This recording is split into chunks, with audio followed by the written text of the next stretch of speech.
저희가 지난 시간에는 이제 옛사람을 벗어버리고 새사람을 입어라 이렇게 말씀을 드렸습니다.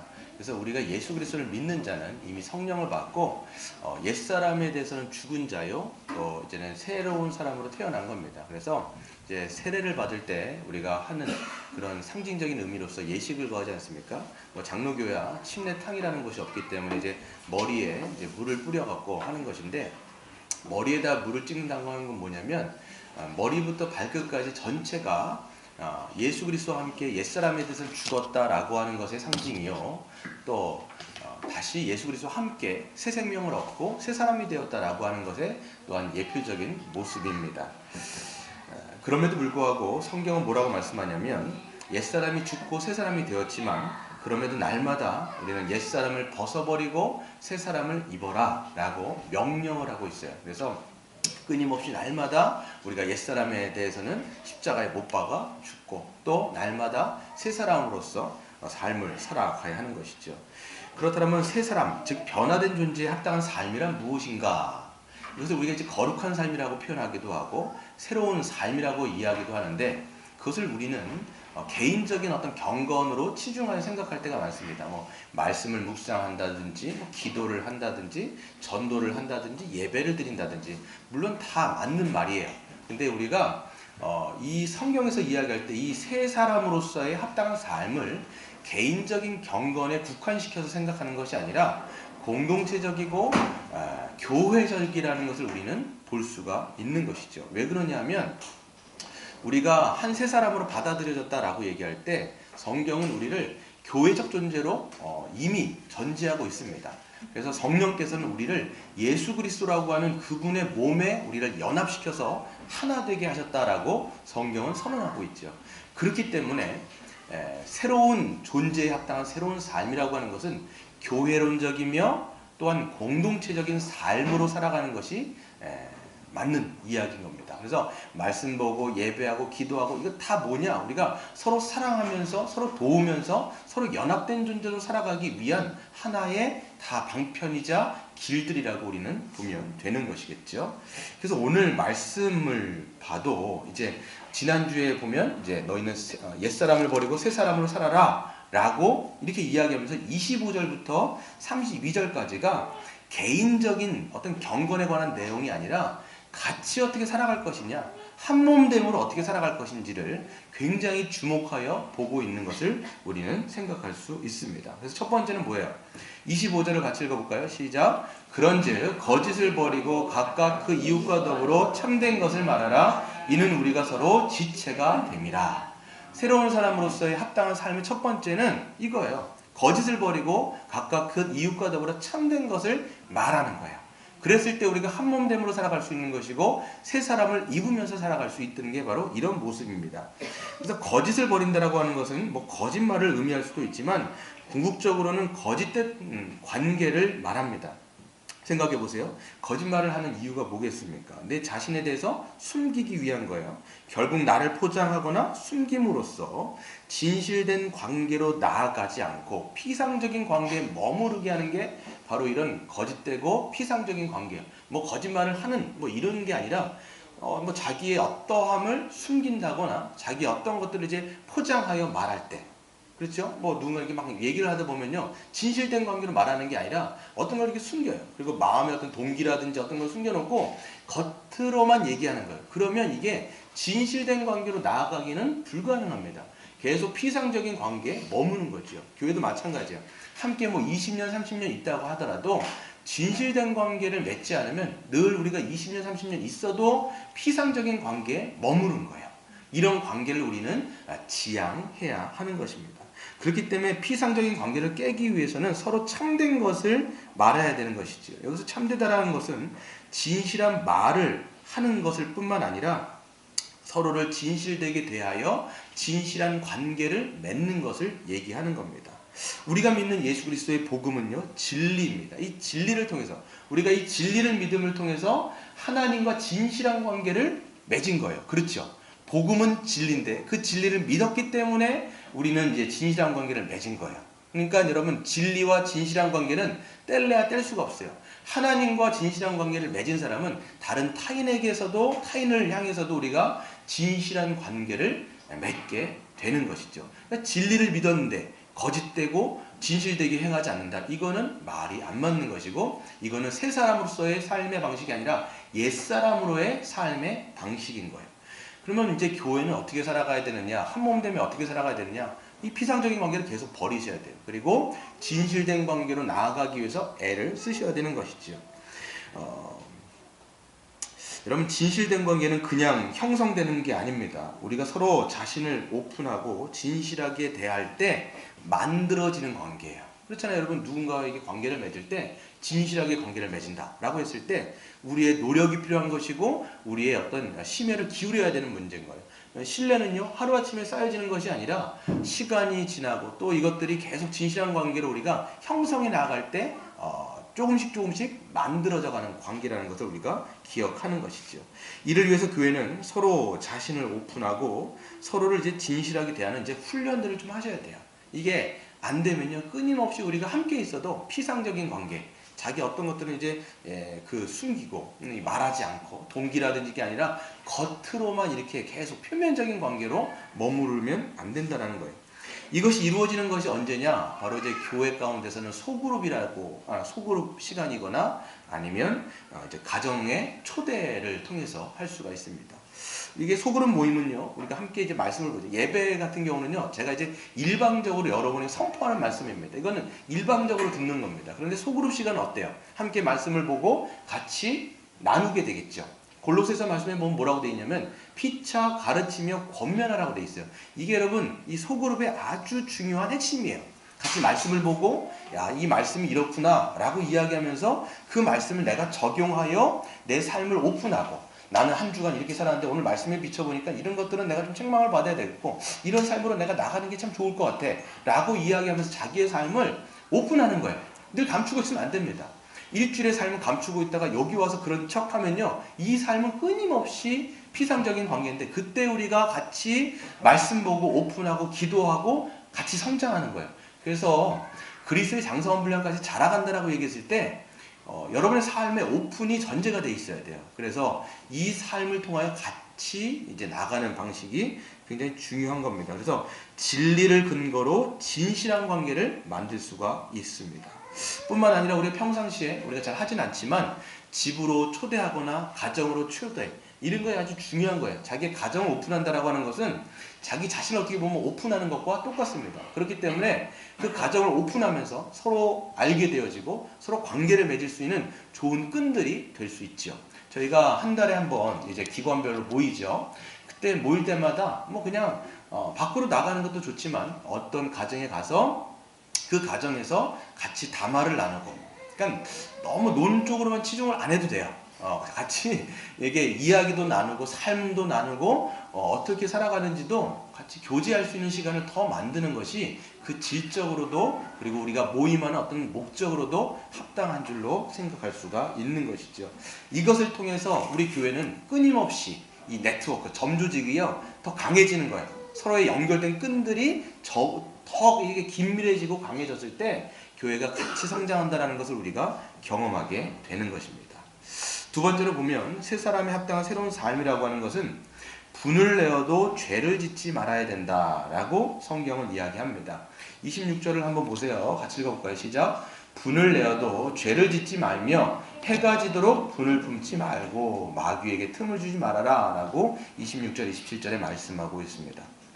이 표현에서는 될 수 있는 한 어떻게 보면 이제 화내는 거죠. 이 분노를 내지 않아야 된다는 게 전제가 되어 있습니다. 그런데 우리가 함께 한 몸으로 살아가면서 뭐 여러 가지 일들을 다 겪습니다. 그럴 때 분노가 안 날 수가 없어요. 이 사람인지라 이 화가 나기도 하고 욱하기도 하고 짜증이 나기도 하고 이거는 자연 발생적인 어떤 우리 몸 안에서 일어나는 반응인 거예요. 이 분노에는 두 가지가 있습니다. 하나는 의로운 분노가 있고 하나는 자기 안에서 나는 그냥 분노가 있는 것이죠. 불의한 분노가 있습니다. 우리가 분노할 때 나는 왜 이게 화를 내는가? 왜 욱하는가? 왜 짜증내는가? 이게 정말 주님의 나라를 위하고 하나님의 그 거대한 그 의를 위해서 내가 지금 분노를 내는가? 아니면 정말 내 어떤 것이 그냥 이 약점이 공격당했거나 내 어떤 자존심이 망가졌을 때 욱하는가? 생각해보면 어떤 대의를 위해서, 어떤 주님의 몸된 교회를 위해서 어떤 불의한 것을 봤을 때 분노를 내기보다는 우리 자신의 어떤 연약함이 누군가로부터 찔림을 당하거나 자존심이 상했을 때 우리는 욱하고 분노할 때가 더 많아요. 저도 보면요, 누군가의 내 약점을 건드리면 이게 자연 발생적으로 툭 하고 올라와요. 그렇죠? 그러니까 이게 분노라고 하는 것은 자연적인 감정이지만 중요한 건 뭐냐면 연약하기에 욱할 수도 있고 화가 날 수도 있고 분노할 수 있는 것은 전제되지만 경계해야 되는 게 뭐냐? 그 분노라고 하는 감정을 담아둬선 안 된다는 거예요. 이건 기억하셔야 돼요. 분노는 자연 발생적으로 일어날 수 있지만 마음에 담아두는 것은 우리 자신에게 치명적인 위험이 될 수 있다는 것이죠. 왜 그러냐? 이 분노의 감정은 가만두면 스스로 배가 발전하기 때문이에요. 배가 번식합니다. 여러분 분노 한번 가만히 두세요. 여기다 마음에다 담아두세요. 그게 여러분 잘합니까? 잘하지 않습니까? 더 큰 오해를 하고 정말 그 미움이 증오가 되어지고 그 증오가 정말 그 사람을 마음속으로 몇 번이나 죽이는 그런 감정으로 계속적으로 배가 자가 번식을 하는 게 그게 문제라는 것입니다. 그렇기 때문에 그 분노의 감정이 한번 사로잡히게 되어지면 감정에 뭐가 돼요? 노예가 돼버려요. 그 감정이 여러분을 붙잡아서 여러분을 막 휘두르고 마구잡이로 휘두르게 만드는 게 바로 이 분노라고 하는 감정입니다. 그때 이 기회를 가장 잘 포착하는 게 누굴까요? 바로 사탄이에요. 마귀예요, 마귀. 마귀는 이 기회를 놓치지 않고 포착해서 그 마음껏 그 사람을 죄의 도구로, 불의의 도구로 써버리는 거예요. 그거에 발목 잡히면요, 여러분 우리가 하나님의 의의 도구로 쓰임 받아야 되는데 불의의 도구로 쓰임 받을 수 있다는 걸 여러분 기억하셔야 돼요. 로마서 6장이죠. 우리가 새 사람이 되었다면 불의의 도구로 쓰임 받을 거냐, 아니면 의의 도구로 쓰임 받을 거냐. 여러분 이 많지도 않은 이 시간 가운데 우리가 주님의 도구로 쓰임 받는 시간도 작은데 그 중에서도 또 사단의 도구로 쓰임 받는다면 얼마나 인생을 낭비하는 거냐라고 우리는 생각할 수가 있는 것이죠. 그렇기 때문에 이 분노의 감정에 포로된 자는요, 죄를 짓게 되고 공동체에 해악을 가하게 되는 일들이 있게 됩니다. 주님은 그렇기 때문에 분을 내어도 죄를 짓지 말고 해가 지도록 분을 품지 말고 마귀에게 틈을 주지 말라고 명령을 하신 거예요. 그렇다면 우리는 새 사람을 살기 위해서 어떻게 해야 되는가? 당연히 분노가 나면 마음에 그 분노를 해가 지도록 품지 말아야 되겠죠. 여기서 해가 지도록 품지 말라라고 하는 것은 뭐냐면 아침에 어떤 분노가 딱 났어요. 그럼 그것이 이제 해가 질 때까지 그것을 마음에 품었다가 해가 지기 전에 딱 풀어라, 이 얘기가 아니겠죠. 어떤 얘기겠어요? 빨리 속히 그 분노의 감정을 해결하라 라고 하는 것이 성경의 명령입니다. 그래서 분노의 감정을 해결하는 방법은 딱 하나예요. 그 감정에서 해방될 수 있는 오직 유일한 길은 바로 용서하고 화해하는 길이에요. 우리가 계속해서 분노의 감정, 미움의 감정, 이 증오의 감정에 매여 있으면 우리 스스로를 파괴할 뿐만 아니라 이제 관계까지도 이제 파괴하게 되는 것이죠. 하지만 우리가 용서하고 화해할 때 우리는 그 감정에서 자유케 되어지고 해방을 경험할 수가 있습니다. 그렇기 때문에 용서와 화해는 우리 자신을 위한 것일 뿐만 아니라 공동체 전체를 위한 것이에요. 여러분 기독교 윤리를 보세요. 기독교 윤리에서 뭐가 핵심 사항입니까? 기독교 윤리에서 가장 먼저 바로 용서예요. 용서. 그러면 이 용서를 이야기하면서 예수님이 어떤 비유를 드시냐면 1만 달란트 빚진 자의 비유를 드십니다. 그래서 1만 달란트는 뭐라고 말씀드렸어요? 거의 한 나라의 예산에 맞먹는 몇십조의 어떤 그런 한 개인이 갚을 길이 없는 그 정도 어마어마한 액수입니다. 그것을 우린 빚진 자인데 그 왕이, 그 주인이 그 1만 달란트를 탕감해 준 거예요. 완전히 제로 포인트를 털어줬다는 거예요. 얼마나 그 자유함 가운데 그 사람이 해방됐겠냐는 거예요. 근데 그 1만 달란트에 빚진 사람이 이제 탕감받고 나서 밖으로 나갔는데 누구를 만납니까? 100데나리온의 어떤 자기에게 빚진 사람을 만난 거예요. 이 100데나리온이라고 하는 것은 한 지금으로 말하면 한 200만 원 정도, 한 노동자의 그 월급 정도의 그 가치입니다.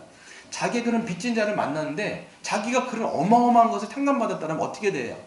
그 사람도 용서하고 탕감해 주는 것이 맞는데 이 사람이 어떻게 오류를 범하냐면 그 사람의 멱살을 잡고 감옥으로 끌고 가서 자기가 그 빚을 갚지 않는다라고 감옥에 쳐넣었다라는 거예요. 그것을 옆에서 본 이 다른 종들이 그걸 주인한테 이야기한 거예요. 그러니까 주인도 노발대발한 거죠.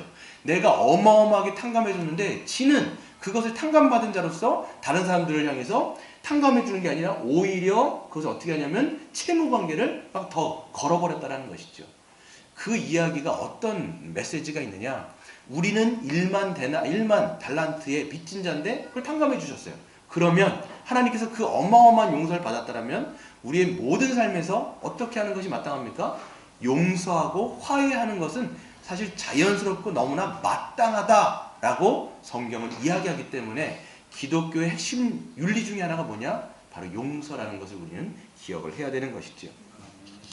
그래서 여러분, 루이지라고 하는 사람은 이렇게 이야기합니다. 용서로 치유받는 최초의 그리고 많은 경우 유일한 사람은 바로 용서하는 자 자신이다.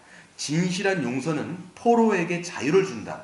그리고 나면 자기가 풀어준 포로가 바로 자기 자신이었음을 깨닫게 된다라고 이야기를 하는 거예요. 그러니까 우리가 용서하지 못하고 미움의 감정에 붙잡혀 있으면 자기가 포로되어 있는 거예요.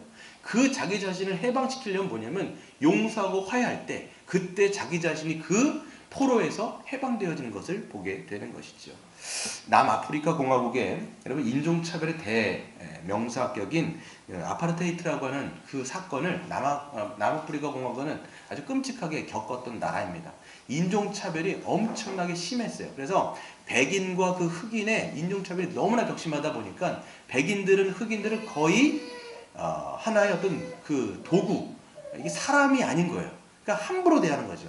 함부로 대하는 것을 넘어서 죽이고 뭐 이런 것들이 끔찍한 사건들을 겪었던 게 남아프리카 공화국입니다.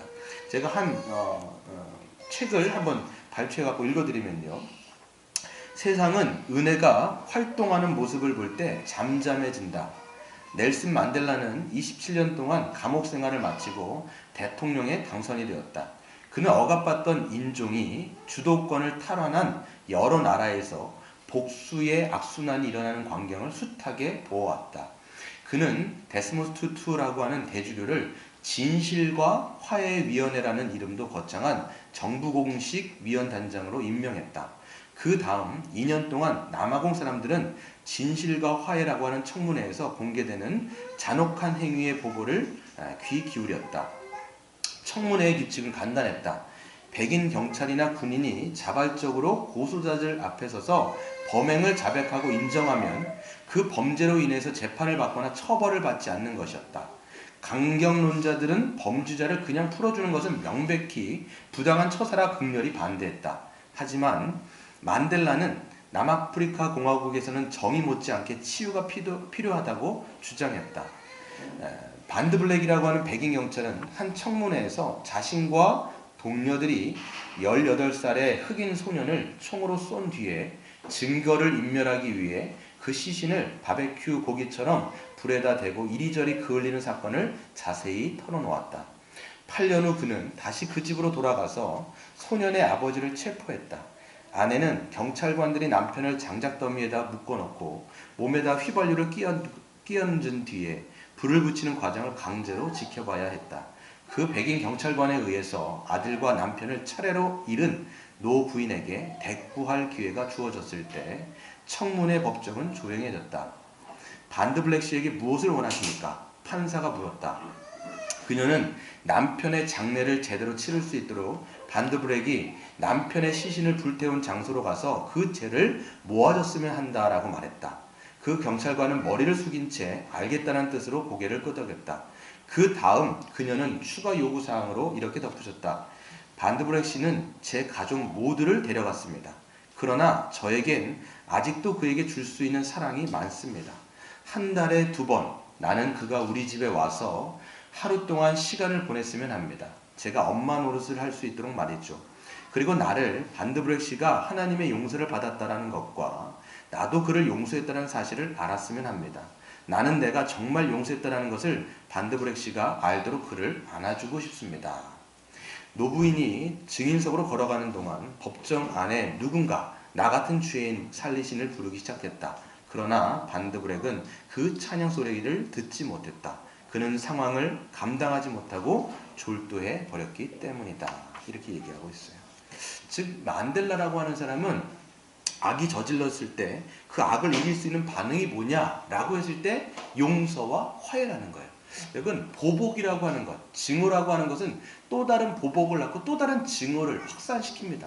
만약에 만델라가요 또 그 정권이 바뀌고 자기가 주도권을 잡았을 때 이 복수를 감행했다면 또 다른 복수를 낳을 것이었고 그 사회 전체는 복수에 휘감기게 되는 악순환을 거듭했을 거라는 것이죠. 그때 이 사람은 정의라고 하는 칼을 꺼내든 것이 아니라 사랑과 용서라고 하는 그 칼을 빼들었기 때문에 그 악순환의 고리를 잘라버렸고 그 사슬을 깨버린 거예요. 우리도 마찬가지입니다. 우리가 보복이라고 하는 것, 증오라고 하는 것, 누군가에 대해서 그런 마음이라고 하는 것, 이거를 끊을 수 있는 것은 뭐냐면 용서하고 화해를 할 때 그 사슬을 끊어낼 수가 있는 거예요. 그렇지 않으면 악순환이에요. 이게 여러분 어떤 그 정치적인 이 큰 사회에서도 그런데 우리가 개인적인 삶 속에서 여러분 가정사에서 우리 교회 안에서 우리가 이런 것들을 끊어낼 수 있는 것은 뭐냐면 용서하고 화해하는 거. 그럴 때 여러분 그리스도의 은혜가 증거되는 것이고 그때 우리가 악순환이 아니라 선순환으로 회복과 치유를 우리가 경험할 수가 있는 것입니다. 사도 바울은 이렇게 이야기합니다. 악에게 지지 말고 선으로 악을 이겨라. 여러분 선으로 악을 이기시는 여러분 되시기를 바랍니다. 세 번째는요. 도둑질하지 말고 자기 손으로 수고하여 구제하라고 말씀합니다. 28절을 읽어보시면 같이 읽어볼까요? 시작. 도둑질하는 자는 다시 도둑질하지 말고 돌이켜 가난한 자에게 구제할 수 있도록 자기 손으로 수고하여 선한 일을 하라. 아멘. 수고하지 않고 부당한 이익을 구하면서 다른 사람에게 피해를 끼치는 것을 바로 이야기합니다. 그 당시 아마 이 에베소 교인들 가운데도 에베소라고 하는 지역 자체 이 당시에 보면요 주인과 종이 있는데 종들이 이제 믿는 종들도 마찬가지였어요. 약간 어떻게 억압되어 있는 사회이기 때문에 부당한 이익을 취하기 위해서 어떤 것들을 이제 부당하게 이익을 취하는 일들이 많은 거죠. 그러니까 사도 바울은 이야기하는 거예요. 도둑질하는 자는 다 도둑질하지 말고 돌이켜 가난한 자에게 구제할 수 있도록 자기 손으로 수고하여 오히려 선한 일을 하라 이렇게 명령을 주고 있는 것이죠. 새 사람은요 새롭게 되어진 사람은 부당한 이익을 챙기지 않고 오히려 선한 일을 행하며 돕는 자로 살아가는 것 이것이 바로 새로운 사람의 삶의 특징이에요. 옛 본성은 자꾸만 무엇인가를 챙겨서 내 것으로 삼으려고 하는 그런 습성이 있습니다. 여러분 뭐 우리나라 말 중에 공짜면 양잿물도 마신다 이런 이야기가 있지 않습니까? 끊임없이 옛 본성은 뭐냐면 내가 자기 거를 자꾸만 취해가지고 하울링이 나는데 약간 줄여주실까요? 아니면 늘려주실까요? 이게 하울링이 자꾸 나는데 그래서 자꾸만 이게 주려고 하는 거예요. 자꾸만 쥐어서 내 쪽으로 끌어당기려고 하는 부당하든지 어떤 사람의 것을 뺐든지 해서도 자꾸만 내 것으로 챙기려는 게 옛 본성이에요. 그런데 새 본성은 뭐냐? 바로 새로운 존재는 더 이상 이와 같은 삶을 추구하지 않고요. 성령으로 거듭난 자는 자기의 사랑에서 해방된 자이기 때문에 하나님 사랑과 이웃 사랑을 실천할 수 있는 존재예요. 그러니까 더 이상 움켜쥐는 것이 아니라 자꾸만 베풀고 나누고 흘리고 흐르게 하고 이런 게 바로 여러분 새로운 사람의 합당한 삶인 거예요. 그러니까 에너지가 자꾸만 자기 쪽으로 빨아당기는 게 아니라 그 에너지가 자꾸만 밖으로 흐르는 거. 그렇죠? 제가 말씀드렸죠. 성령을 받게 되어지면 이게 우리의 축이요. 이 죄성의 본질이 뭐예요? 자기 사랑이라는 거예요. 자기 사랑은 뭐냐면 에너지가 자꾸만 자기 안으로 들어오는 거예요. 빨리는 거예요. 근데 이 성령을 받게 되어지면 하나님 사랑과 이웃 사랑으로 이것이 탁 터지는 거예요. 그러니까 이 에너지의 흐름이 자기에게 흐르는 것이 아니라 밖으로 흐르는 거예요. 하나님께로 흐르고 그러니까 다른 옆에 있는 지체에게로 흐르는 사랑. 은혜의 마중물로 살아가게 되는 것이지요. 그렇기 때문에 더 이상 움켜쥐고 쌓지 않고 나누고 베풉니다. 주님은 그렇기 때문에 구제할 수 있도록 자기 손으로 수고하여 선한 일을 하라라고 권면하는데 그럼 기억하셔야 돼요. 구제, 이 나눔을 통해서 받는 이는 어디에서 해방될까요? 가난에서 해방이 되어지고 구제하는 이는 어디에서? 탐욕에서 해방되어지는 거예요. 이걸 여러분 기억하셔야 돼요. 구제는 우리 자신을 위한 것이기도 해요. 이 구제는요, 자꾸 우리가 나누고 베풀 때 어떤 사람은 내 거를 받음을 통해서 가난에서 해방되겠죠. 근데 나는 줌으로써 어디에서 해방되는 거예요? 탐욕과 그런 마음에서부터 해방되어지는 것이 바로 구제의 본질인 겁니다. 근데 여러분 기억해야 되는 게 뭐냐면, 또 구제는 생색을 내는 것이 아닙니다. 있는 것 중에서 쓸모없는 것을 나눠주는 게 아니에요. 여러분, 자기가 막 있어요. 근데 쓸모없는 것을 주는 것은요, 이걸 나눈다라고 얘기하지 않죠. 뭐라고 얘기해요? 적선이다 얘기하는 거예요. 이거는 거지한테 그냥 주는 거죠. 적산이가. 이게 그러니까 구제라고 하는 것은 나누고 베푸는 것이지 적선이 아니라는 거예요. 누군가에게 무언가를 나눌 때 정말 귀한 것을 나누는 것이 진정한 나눔이에요. 여러분이 갖고 있는 것을 통해서 진정으로 귀한 것을 여러분 누군가에게 주는 것, 이게 진짜 나눔이에요. 아까운데 생색내기 위해서 주는 것은 나눔이라고 할 수 없습니다. 이거는 안 주는 이만 못한 거예요.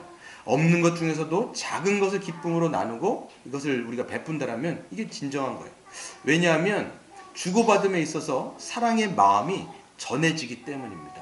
나눌 때 중요한 건 뭐냐면 이게 얼마나 가치 있느냐, 이게 얼마나 큰 거냐, 이게 중요한 게 아니라 거기에 마음의 진정성이 들어있느냐, 이게 중요한 거죠. 여러분, 우리는 영적인 그런 존재입니다. 그렇기 때문에 주고받을 때 뭘 알아야, 저 사람이 나를 진정으로 사랑하는구나, 진정으로 나를 대하는구나, 진짜 나에게 마음이 있구나 라는 것을 뭔가를 나눌 때 알 수 있어요. 근데 생색내는 거거나 이걸 이렇게 적선하는 건요, 이 마음이요 딱 받을 때 알 수 있죠. 그러니까 여러분, 이거는 진정 나눔으로 우리는 나아가야 할 필요가 있는 겁니다.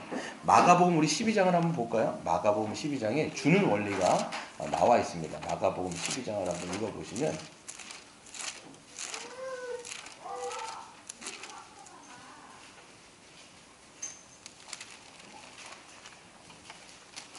12장 41절을 보세요. 마가복음 12장 41절에 보시면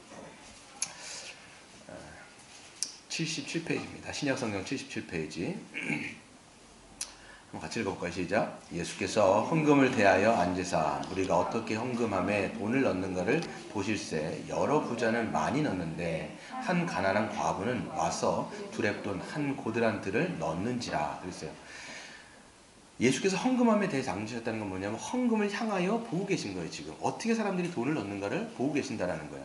그랬을 때 어떤 여러 부자가 넣는데, 이때 보면요, 이 당시에 지난 시간에도 예전에도 말씀드린 것처럼 헌금함이 뭘로 돼 있었냐면 그 쇠통으로 돼 있습니다. 이게 철은 아니겠지만 금속의 어떤 함이기 때문에 넣게 되어지면 떨어지는 소리가 굉장히 많이 나는 거예요. 그러니까 여러 부자들은요, 이 진보다리를 쥐고 돈에 한꺼번에 동전을 갖고 와요. 그런 다음에 거기다가 막 떨어뜨리는 거예요. 그럼 어떤 소리가 나겠어요? 다다다닥 하면서 동전이 떨어지는 소리가 굉장히 나는 거죠. 그럼 사람들이 막 일찍 쳐다보는 거예요. 야, 저 사람 많이 내는구나. 이렇게 보고 있는 거예요. 이런 분위기에 와갖고 한 가난한 과부가 두렙돈이라고 하는 것은 정말 한 그 동전 정도밖에 안 되죠. 그걸 딱 집어넣는 겁니다. 그러니까 비교가 되겠죠. 엄청나게 많이 내는 사람과 하나의 돈을 내는, 그 동전을 내는 한 여인이 있는데, 예수님께서 어떻게 평가하시냐면 제자들을 불러다가 이르시되, 자기 제자들을 불러다 이르시되, 내가 진실로 너에게 이르노니 이 가난한 과부는 헌금함에 넣는 모든 사람보다 많이 넣었다.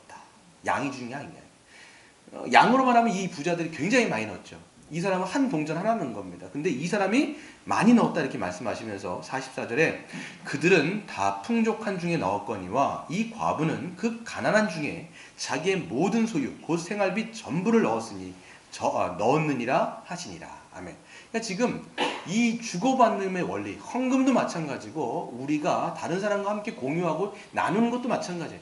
액수가 문제가 아니라 뭐가 중요한 거예요? 어떤 마음으로 그 사람에게 주는가가 굉장히 중요한 원리로 작동하고 있는 것을 보게 됩니다. 고린도후서 9장 7절에도 보면 이렇게 말씀합니다. 각각 그 마음에 정한 대로 할 것이요 인색함으로나 억지로 하지 말지니 하나님은 즐겨내는 사람을 사랑하시느니라 라고 말씀하셨어요. 마음에 정한 대로 내는 겁니다. 헌금을 드리든 아니면 다른 사람과 함께 나눌 때든지. 인색함이라고 하는 것은 아까워하는 거예요. 야, 저거 이렇게 아깝다. 이렇게 아까워하는 거는 하지 말라는, 이렇게 할 바에는 내지 않는 게 좋습니다. 인색함으로 하는 게 아니라 억지로 하는 게 아니라 하나님은 즐겨내는 거예요. 이 즐겨낸다는 건 뭐냐면 기쁨과 자원함으로 자발적으로 그 사람을 위해서, 주를 위해서 우리가 낼 때 액수가 중요한 게 아니라 마음의 진정성이 중요한 거죠. 여러분, 진정성이라는 게 지금 일반 사회에서도 계속적으로 화두가 되어지는 단어 아닙니까? 진정성이 뭐겠어요? 그 마음에 있는 것을 하는 거예요. 이게 있을 때 우리가 서로 교감하게 되어지고, 이렇게 했을 때 서로 나눔, 이런 진정성 있는 나눔을 할 때 비로소 우리가 한 몸으로 세 사람의 존재로서 살아가기에 합당하다는 걸 여러분 믿으시기를 바랍니다. 네 번째로 보면요, 우리 한번 읽어볼까요? 더러운 말은 입 밖에도 내지 말고 덕을 세우는 선한 말을 해야 된다라고 말씀하고 있습니다. 29절에 보시면, 그래서 무릇 더러운 말은 너희의 입 밖에도 내지 말고 오직 덕을 세우는 데 소용되는 대로 선한 말을 하여 듣는 자들에게 은혜를 끼치게 하라 라고 말씀하고 있어요. 여기서 더러운 말이라고 하는 것은요, 악하고 불건전하며 무의미한 말을 의미합니다. 온갖 불평하는 거 있잖아요. 막 이런저런 불평하고 짜증내는 말들, 험담하는 말들, 모함하는 말들, 막 뒤에서 수근수근. 여러분, 성경에서 수근수근 한다는 건 뭐냐면, 뒤에서 다른 사람들에 대해서 험담하거나 욕을 하거나 저 사람에 대해서 막 이렇게 중상모략하는 모든 말들을 다 수근수근 한다라고 이야기하는 거예요. 또한 음란한 말이라든지 부정적인 말이라든지 비꼬는 말이라든지 무가치한 말, 백해무익한 모든 말들을 더러운 말이다라고 이야기를 하는 거예요. 그러니까 여러분, 우리 존재가 새롭게 되었으면요, 우리 새로운 존재에 합당한 말을 해야 되는데, 이 옛사람에 걸만한 말을 한다는 것은요, 어울리지 않는 거예요. 여러분이 뭔가를 이제 이야기를 할 때 생각하면서 이야기를 하셔야 돼요. 내가 이렇게 하는 이야기가 어떤 덕을 세우는 말인가, 건전한 이야기인가, 이게 정말 가치 있는 이야기인가, 아니면 내가 이 말하는 모든 내용들이 내 자신에게도 백해무익하고 이 공동체에게는 해악을 끼치는 말인가 라고 우리는 이 생각의 필터링을 한번 하고, 그 다음에 이 입으로 이제 말이 나와야 되겠지요. 그냥 이게 필터링 없이 그냥 내뱉으면요, 이게 누군가에겐 비수로 꽂힐 수도 있고 누군가에게는 정말 상심되어지는 말이 될 수 있다는 거예요. 그러니까 말을 할 때는 항상 우리가 덕이 되는 말, 은혜를 끼치는 말. 왜? 우리가 은혜 받은 자이기 때문에 이 말하는 자체도 옛사람의 삶의 방식으로 가서는 안 된다라는 거예요. 여러분요, 말은요 에너지입니다. 말은 영향력이 있어요. 하나님도 여러분 뭘로 창조하셨어요? 말씀으로 천지를 창조하셨어요. 이 말에는요 에너지가 있는 거예요. 말에는 영향력이 있는 거예요. 그만큼. 그래서 여러분, 야고보 사도는요, 우리 한번 찾아볼까요?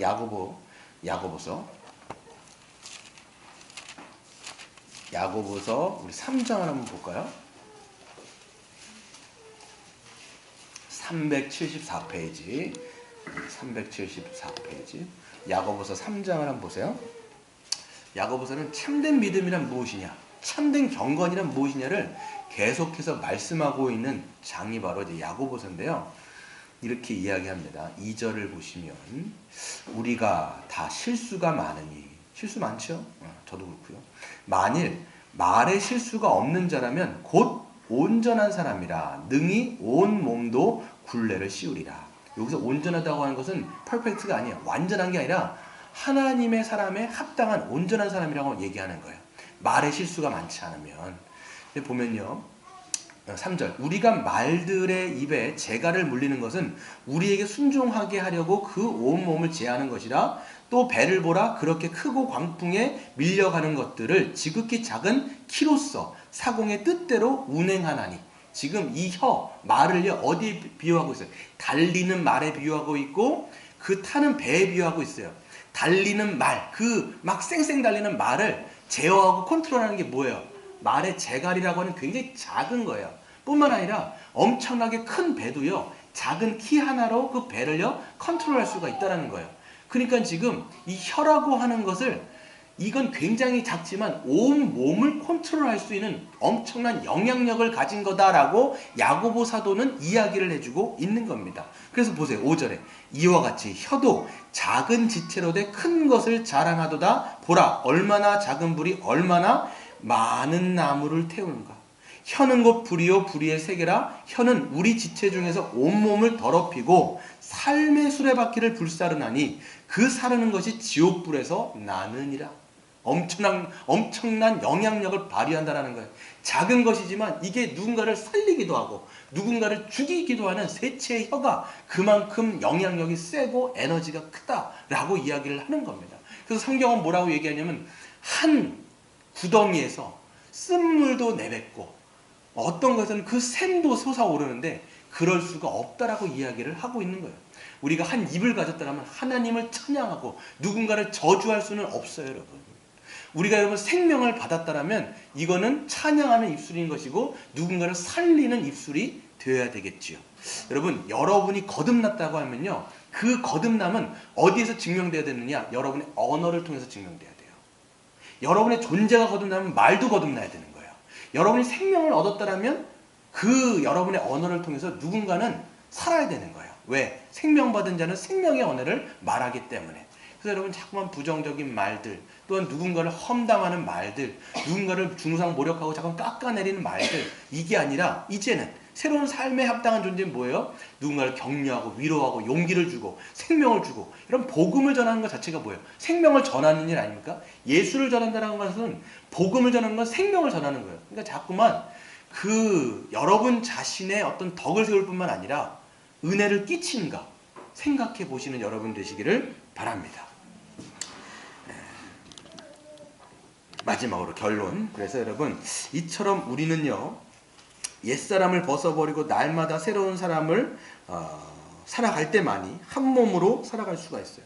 옛사람을 벗어버려야 돼요. 자꾸만 옛사람을 벗어버려야 돼요. 오늘 이야기하는 것을 보시면요, 몇 가지를 이야기 드렸는데 너 이것을 벗어버리고 이렇게 행하라 이렇게 얘기하잖아요. 그러니까 소극적인 명령인 거예요. 뭔가를 하지 말고 거짓을 벗어버리고 분을 내지 말고 도둑질하지 말고 더러운 말을 하지 말고 소극적인 명령이에요. 근데 우리는 소극적인 명령에서 머무는 것이 아니라 적극적인 명령으로 또한 나가야 되는 거예요. 뭐예요? 이웃과 더불어 참된 것을 말하고 분을 내어도 서로 용서하고 뭐예요? 그 다음에 도둑질하는 것이 아니라 오히려 선한 일을 행하고 더러운 말을 행하는 것이 아니라 은혜로운 말을 해갖고 덕을 끼치고 이렇게 하면서 더 적극적인 명령으로 나아가는 것이 새로운 존재에 합당한 삶을 살아가는 것이죠. 그럴 때 우리가 한몸됨을 힘써 지킬 수가 있는 겁니다. 만약에 반대로 행할 때 어떻게 되느냐면 한몸됨이 깨지게 되는 것이고 분열하게 되는 것이고 갈등하게 되는 것이고 한몸으로서의 어떤 충만함을 누리지 못하게 되는 것인데 그때 누가 가장 근심하실까요? 그게 바로 30절이에요. 하나님의 성령을 근심하게 하지 말라. 그 안에서 너희가 구원의 날까지 인치심을 받았느니라. 여러분, 성령께서 우리를 하나 되게 하셨는데 우리가 자꾸만 이런 것들을 하나님의 어떤 그 말씀에 순종하지 못하고 옛사람으로 자꾸만 옛사람의 삶의 방송 살아갈 때 가장 근심하시는 건 뭐냐? 우리 아버지시며 그 성령님께서 가장 근심하신다라는 것을 우리는 생각할 수가 있는 것이죠. 그래서 여러분 말씀을 우리 읽고 마치겠습니다. 31절, 32절 같이 읽겠습니다. 시작. 모든 낭독과 원과 분내과 떠드는 것과 비방하는 것을 모든 악의와 함께 버리고 서로 친절하게 하며 불쌍히 여기며 서로 용서하기를 하나님이 그리스도 안에서 너희를 용서하신 것 같이 하라. 아멘. 이거를 현대인의 성경으로 읽어보면요 이렇습니다. 심술궂고 불쾌한 태도, 성내는 버릇과 싸움과 가시돋친 말과 남을 멸시하는 태도를 벗어버리고 서로 친절하게 하며 불쌍히 여기며 서로 용서하기를 하나님이 그리스도 안에서 너희를 용서하신 것 같이 하라. 이렇게 말씀하고 있는 겁니다. 그럼 우리 안에 있는 그 악의들 그런 것들을 벗어버려야 돼요. 벗어버리고 날마다 새로운 삶을 살아갈 때 서로 거짓 없이 친절하게 진실하게 대하고 섭섭함과 화를 담지 않고 즉시 화해하고 용서하고 용납하고 움켜쥐려 하지 않고 흘려보내는 은혜의 마중물이 되고요. 백해무익한 말로 지체의 생명을 빼앗지 말고 생명의 말로 생명을 전하는 자가 되고 이를 통해서 성령의 말씀에 순종하여 살아갈 때 우리는 그분을 기쁘게 하는 또 우리가 하나됨을 우리가 누리는 저와 여러분 되시기를 주의 이름으로 축원드립니다.